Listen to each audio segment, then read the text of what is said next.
મિત્રો, આપનું ફરીથી આ business communication and life skills ચેનલમાં આપનું સ્વાગત છે. આપ યુવાન મિત્રોએ, યુવતીઓએ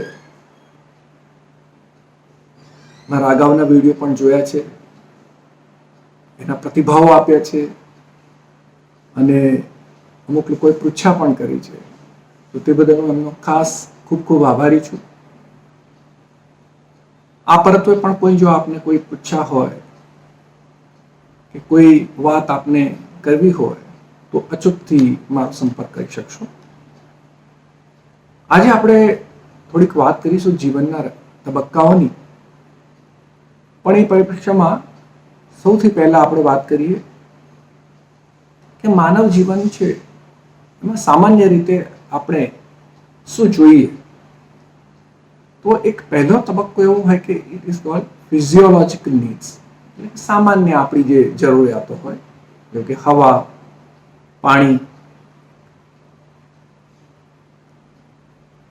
જમવાનું, શાકભાજી, જે કંઈ આપણે કહીએ, ઊંઘ આપણી હોય, કપડાં, એ સામાન્ય વસ્તુ હતી. આપણી બાયોલોજીકલ ફિઝિયોલોજીકલ નીડ્સ થઈ. એક માનવ જીવનમાં પસાર કરવા માટે આટલી એક સામાન્ય વસ્તુઓ છે. પછી આપણે આવીએ સેફટી નીડ્સમાં. એમાં છે પર્સનલ સિક્યોરિટી. મને એમ લાગે કે ભાઈ હું સિક્યોર છું. કેટલા લોકો કરાવે છે ને LICનો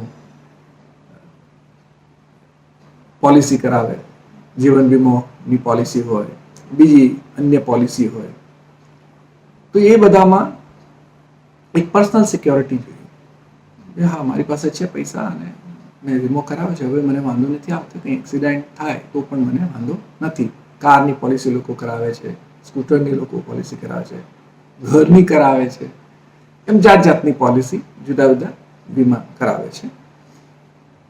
પછી આવે આપણો એમ્પ્લોયમેન્ટ, નોકરી.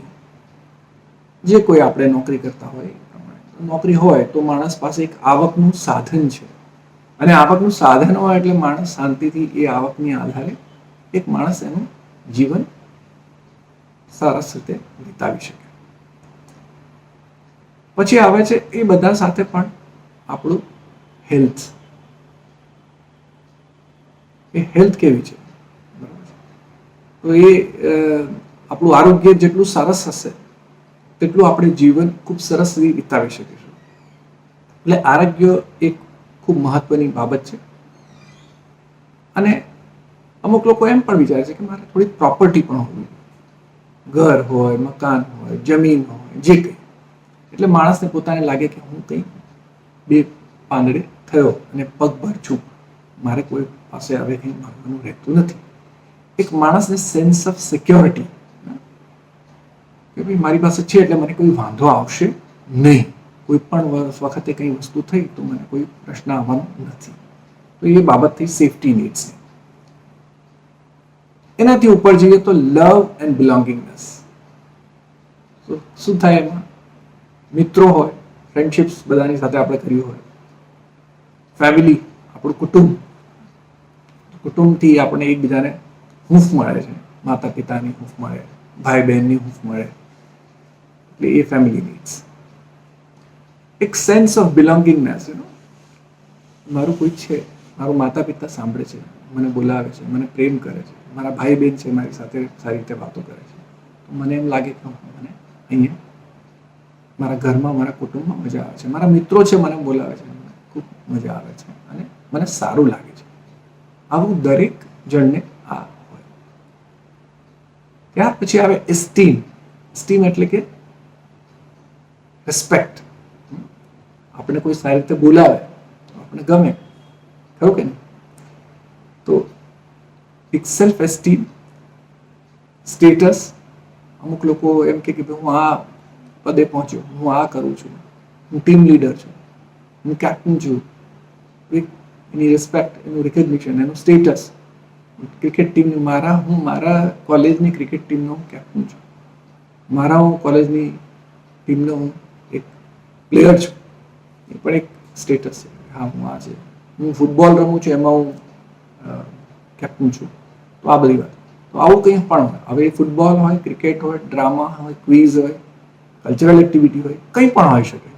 અથવા હું વાંચવામાં અવ્વલ નંબર પર આવું છું, પહેલા નંબરે આવું છું, મારા ખૂબ સારા પર્સન્ટેજ છે, સૌથી આખા ક્લાસમાં હું આગળ આવું છું, તો આ એનું રિકોગ્નિશન કે ભાઈ હા.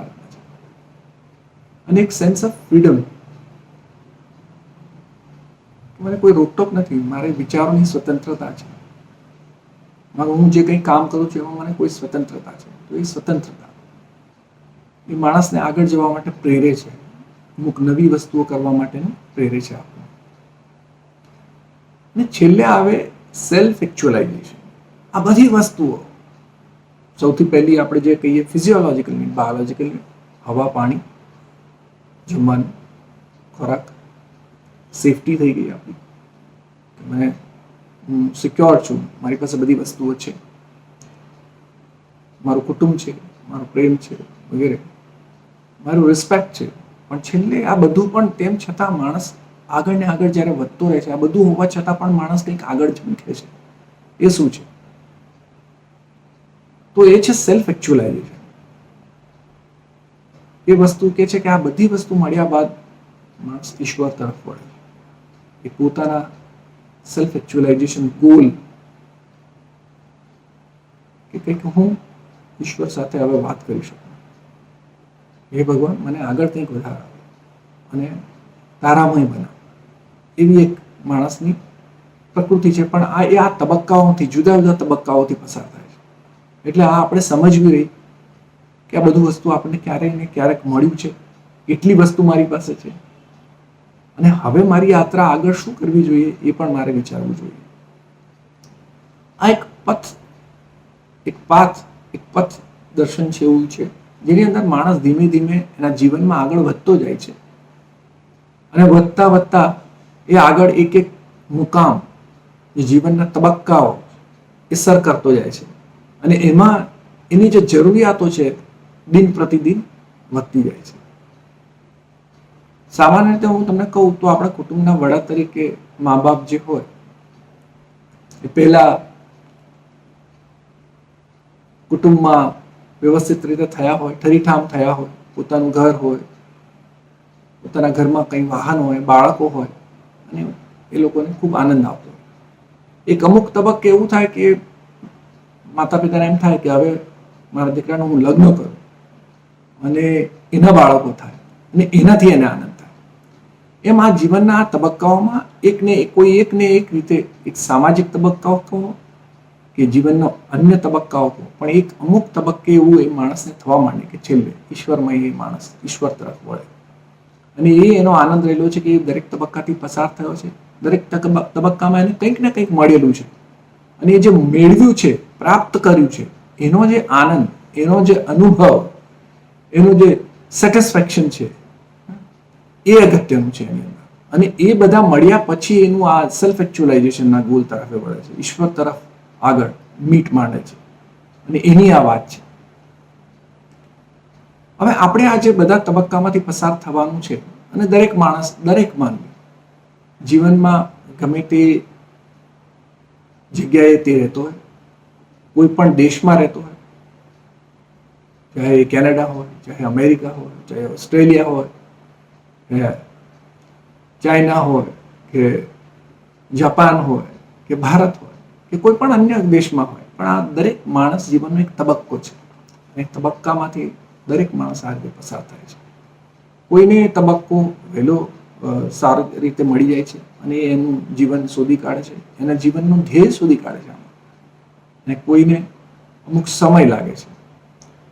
પણ એ બધાની અલગ અલગ એક પોતાની યાત્રા છે જીવનની, અને એમાંથી એ પસાર થાય છે.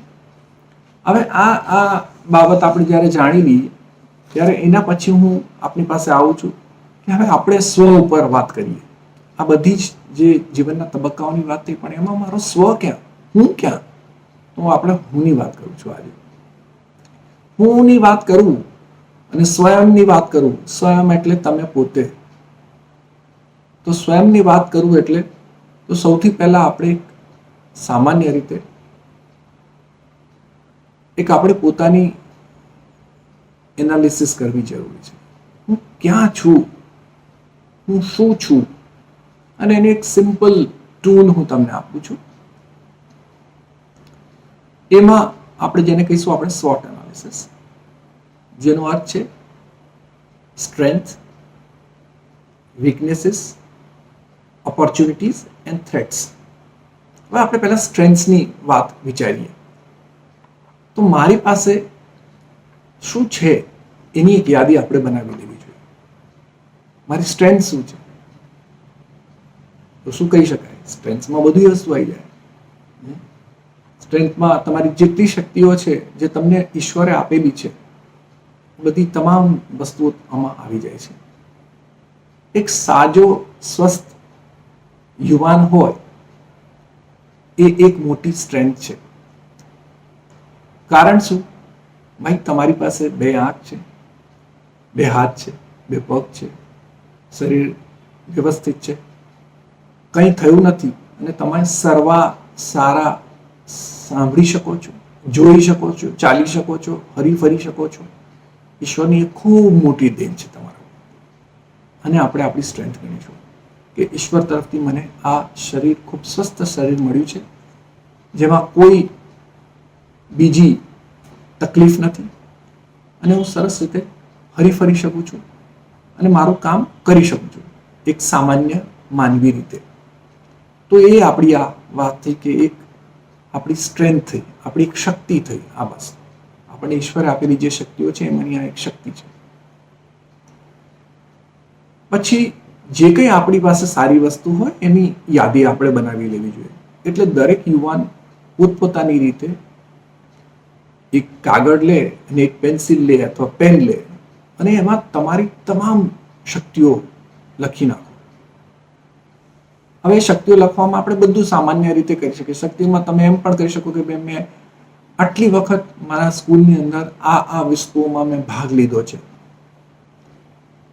કોઈ કે દોડવામાં લીધો હોય, કોઈએ રમવામાં લીધો હોય, કોઈએ ડ્રામા કોમ્પિટિશનમાં કંઈ ભાગ લીધો હોય, કોઈ એવડી ક્વિઝમાં ભાગ લીધો હોય, કોઈ જાતની પ્રવૃત્તિ થાય છે, એસે કોમ્પિટિશન હોય, ફૂટબોલ રમવા ગયા હોય એવું હોય, કોઈને વગાડતા સરસ આવડતું હોય, કોઈને ગાતા સરસ આવડતું હોય, કોઈને નાચતા સરસ રીતે આવડતું. આ બધી આપણને આપેલી ઈશ્વર દત્તની શક્તિઓ છે. એવું જવલ્લે જોવા મળે છે કે એક જ માણસમાં તમામ શક્તિઓ આપેલી હોય. એટલે આપણે જુદા જુદા માણસો જોઈએ છે જેની પાસે જુદી જુદી શક્તિઓ છે. તમારી શક્તિ કઈ છે એ તમે જાણો છો. એટલે તમે તમારી શક્તિઓમાં, તમારી સ્ટ્રેન્થ્સમાં એને લખી લો કે બાળપણથી આજ સુધી મારી પાસે આટલી વસ્તુઓ છે. જાઓ, તમારા સર્ટિફિકેટ્સ જો, એમાંથી તમને ખબર પડશે. કેટલીક વખત તમને ખ્યાલ પણ નહીં હોય કે મેં આ જગ્યાએ ભાગ લીધો હતો અને મને આવું કંઈ સર્ટિફિકેટ પણ આપેલું. કદાચ એક સર્ટિફિકેટ સાથે ભેગા કરી અને એક એની અલગ સરસ મજાની બેગ બનાવીને એમાં રાખો અને જુઓ કે તમારી શક્તિઓ કેવી રીતે ક્યાં ક્યાં વપરાયેલી હતી અને તમે કેવા સરસ રીતે આગળ વધેલા છો. પણ તમને અત્યારે ખ્યાલ નથી, કારણ કે જે તે સમયે તમને કંઈક મળ્યું પ્રમાણપત્ર, અને એ પ્રમાણપત્ર તમે આવીને ઘરે એક જગ્યાએ મૂકી દીધું અને પછી અમુક વર્ષે એ ભૂલી પણ ગયા.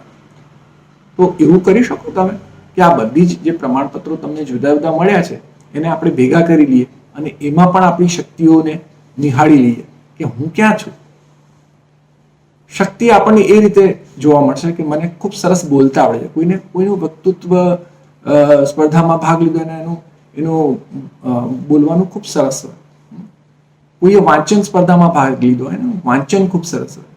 કોઈએ ગાયનમાં લીધો હોય ભાગ, એનું ગાયન ખૂબ સરસ હોય, એની ગાયકી બહુ સારી હોય. કોઈ શાસ્ત્રીય સંગીતમાં ભાગ લીધો હોય, કોઈ સરસ મજાનું વગાડ્યું હોય. તો આ બધી જુદી જુદી શક્તિ. કોઈ તરણ સ્પર્ધામાં હોય, કોઈ બોડી બિલ્ડિંગમાં હોય, કોઈ અભિનયમાં હોય. તો આ બધી શક્તિઓ તમારી છે એ તમે જાણી લો ક્યાં છે તમારી શક્તિ કઈ છે. એને આપણે એક પેપર પર લખી દઈએ અને એ આપણી શક્તિનો એક ભરપૂર ઉપયોગ આપણે કરવા માટે, આપણી પોતાની એનાલિસિસ કરવા માટે, આપણું પોતાનું પૃથ્થકરણ કરવા માટે એક આપણે જોઈ લઈએ કે મારી પાસે શું છે. અને બધું જ તમારે લેવાનું છે અને શરીર તમે એમાં આવી જાય. આપણે જેમ અગાઉ વાત કરી કે મારું સ્વસ્થ શરીર તો બહુ ખૂબ ઈશ્વરની મોટી દેન છે આપના.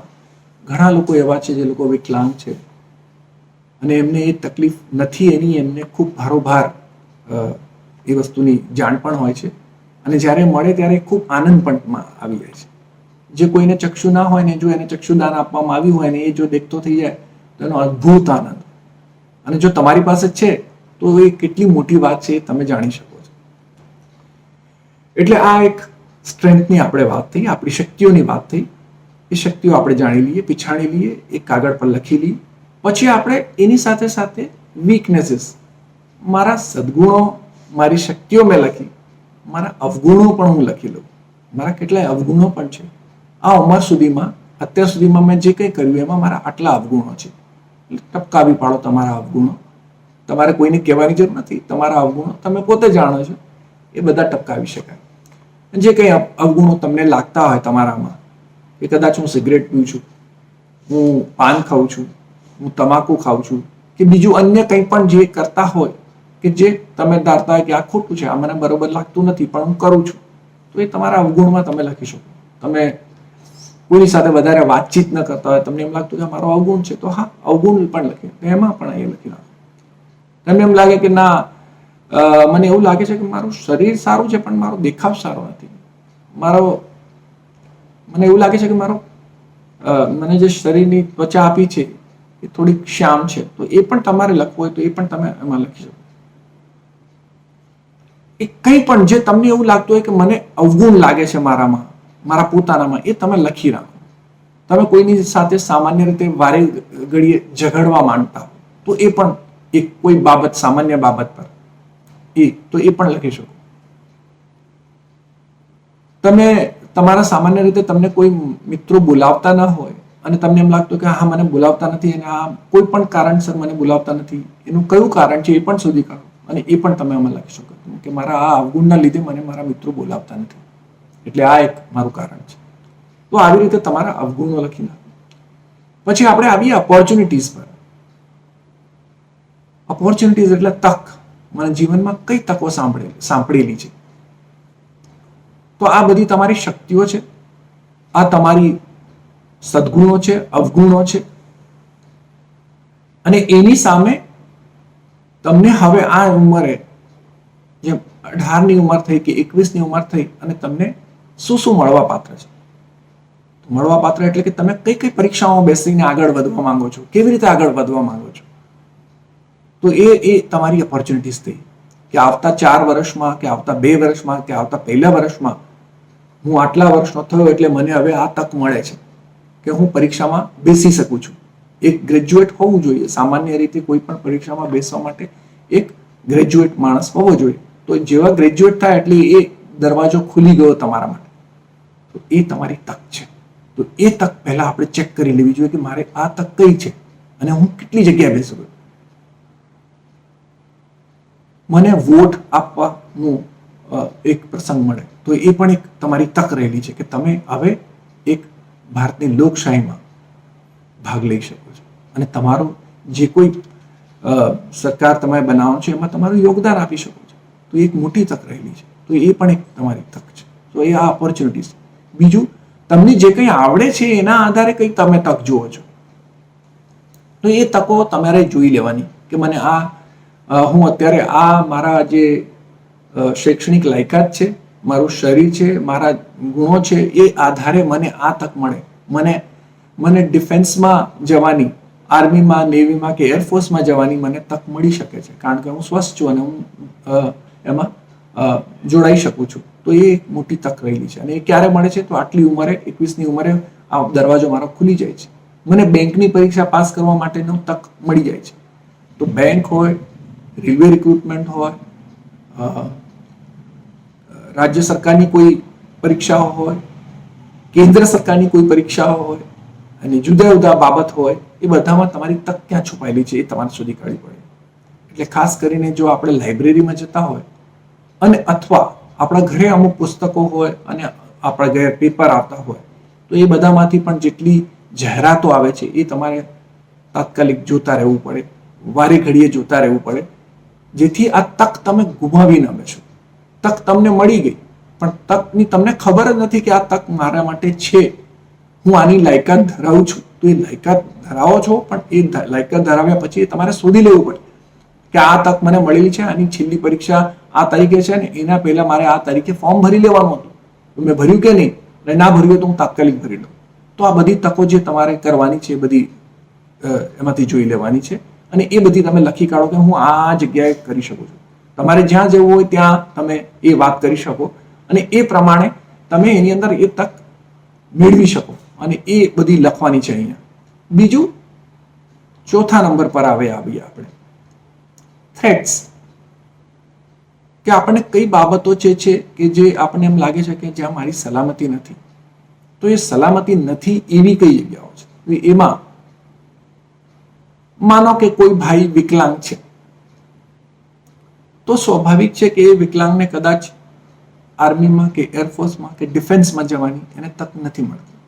તો એ એની થ્રેટ થઈ ગઈ. તો એના માટે આપણે એવું લખીએ કે ભાઈ આ મારી થ્રેટ છે કે આમાં હું જઈ શકું નહીં. પણ હા, જો એ માણસ આઈએએસ બનવા માંગે તો એ કરી જ શકે છે.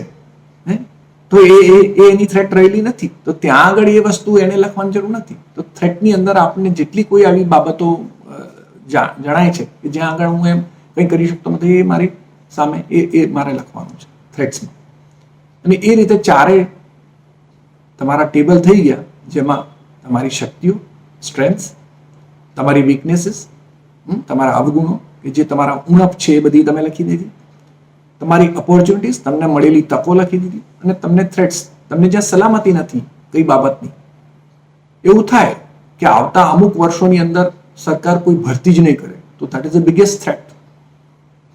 ભાઈ સરકારમાં હવે ભરતી નથી થવાની, તો મારે ક્યાં જવું પડે? સ્વાભાવિક છે, મારે પ્રાઇવેટ સેક્ટરમાં કે અન્ય કોઈ આગળ બાબતે મારે મારી નોકરી માટે વિચારવું પડે.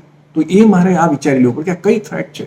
એટલે જેટલી તમને થ્રેટ લાગતી હોય, જેટલી તમને અસલામતી જ્યાં લાગતી હોય, એ બધી તમે લખી નાખો. અને એના હવે એવું તમને ક્યારે ખબર પડશે? જ્યારે તમારું વાંચન વિશાળ થશે ત્યારે.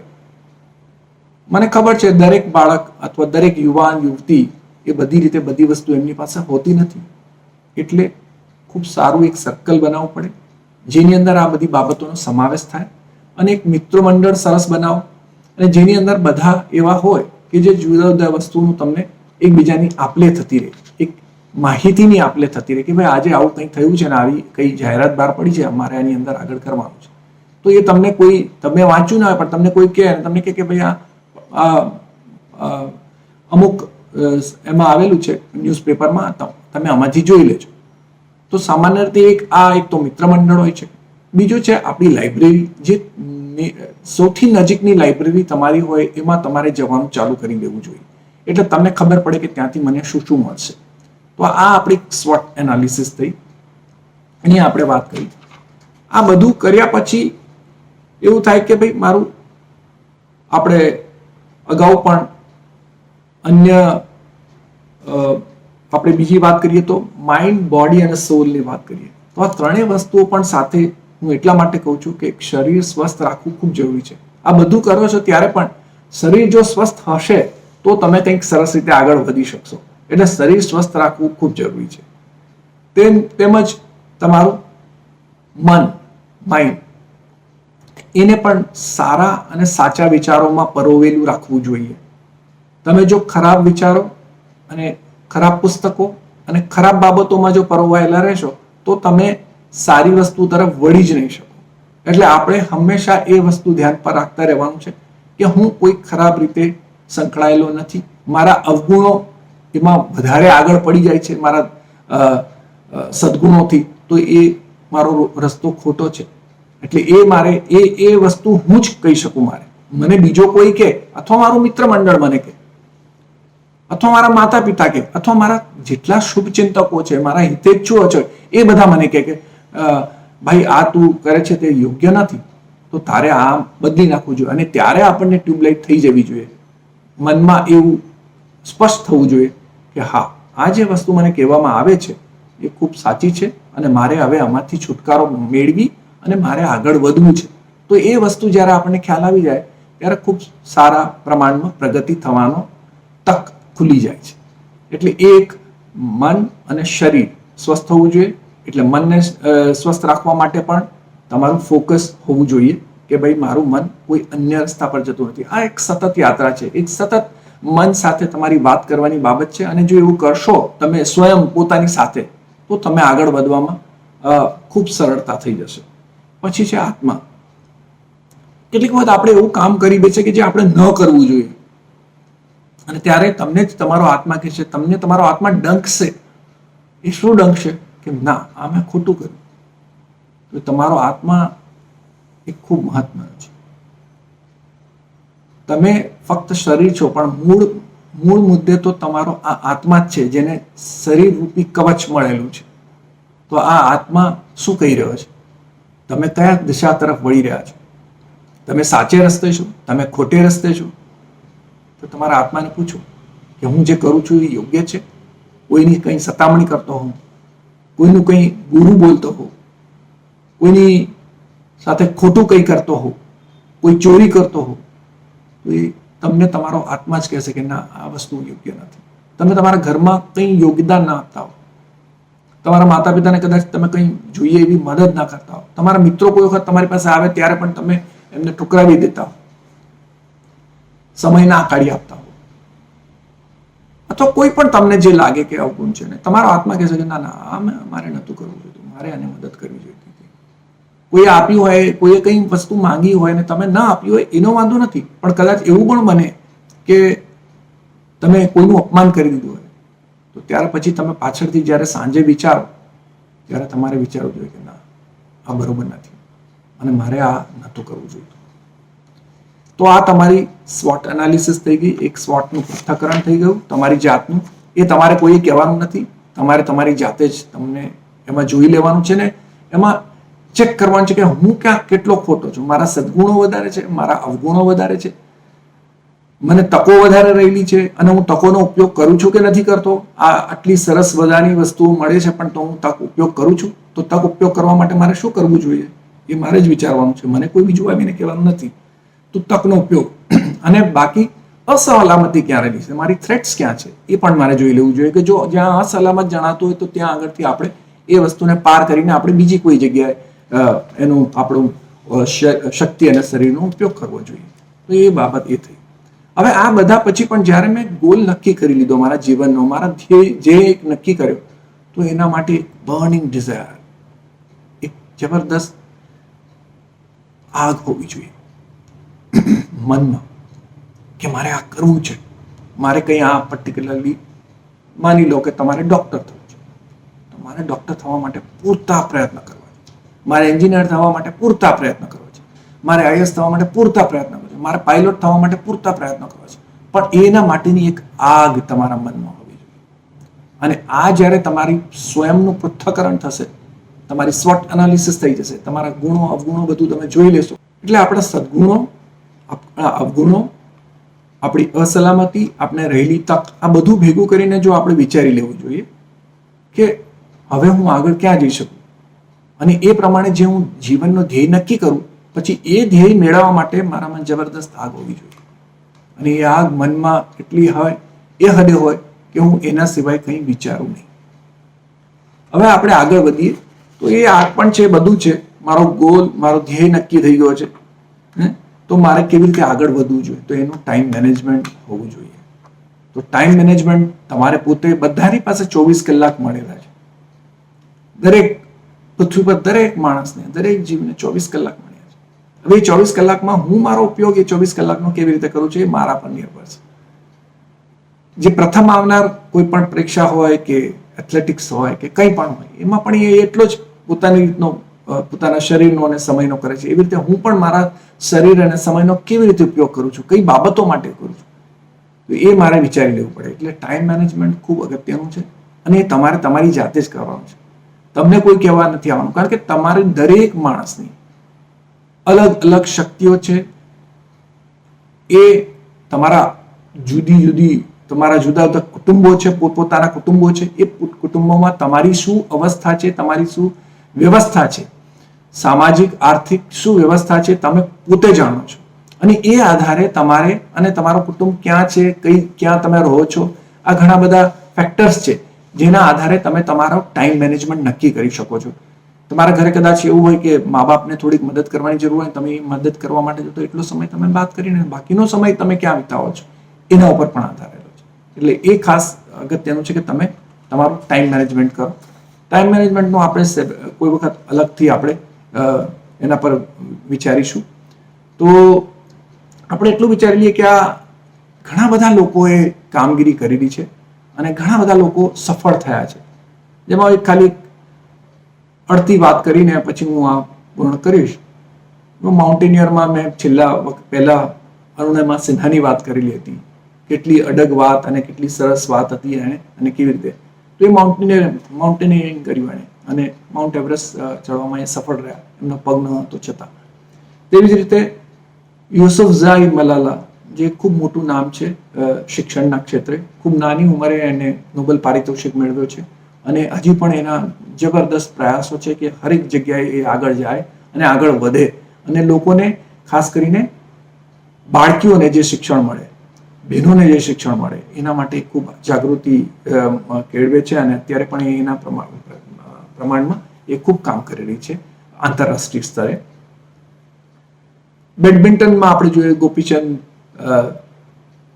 પુલાલા, તો ગોપીચંદ પુલેલાએ પણ ખાસા પ્લેયર્સ છે બેડમિન્ટન એને બહાર પાડ્યા છે. એવી રીતે જુદા જુદા ક્ષેત્રોમાં જુદા જુદા લોકો છે. ટેનિસ જોઈએ, મારિયા શારાપોવા, આપણે આંતરરાષ્ટ્રીય સ્તરે એનું નામ જોવા મળે. પછી સંત તરીકે મધર ટેરેસાની એક ગણના થાય છે. એમ આખું લિસ્ટ ઘણું બધું છે. આપણે બોલીએ એટલું ઓછું છે, કારણ કે એટલા બધા આજુબાજુ આપણી પાસે દરરોજ નવા નવા તબક્કા થતા રહે છે, નવા નવા લોકો આવતા રહે છે જે લોકોએ સફળતા હાંસલ કરી છે પોતાના એક શરીરથી એમના સદગુણોને આગળ વધારીને એક આગળ એ વધ્યા છે અને એ તબક્કે એ કેવી રીતે થઈને વધ્યા છે એ ખૂબ અગત્યનું છે. અને એમાંથી આપણે પ્રેરણા મેળવી આપણી શક્તિઓને પીછાની, આપણા સ્વયંને પીછાનીને આપણે કેવી રીતે આગળ જવું જોઈએ તે આપણે વિચારવું રહ્યું. આટલી વાત કરીને હું અત્યારે મિત્રો વિરમું છું. આપણે ફરીથી મળીશું. ત્યાં સુધી ધન્યવાદ. જય હિન્દ.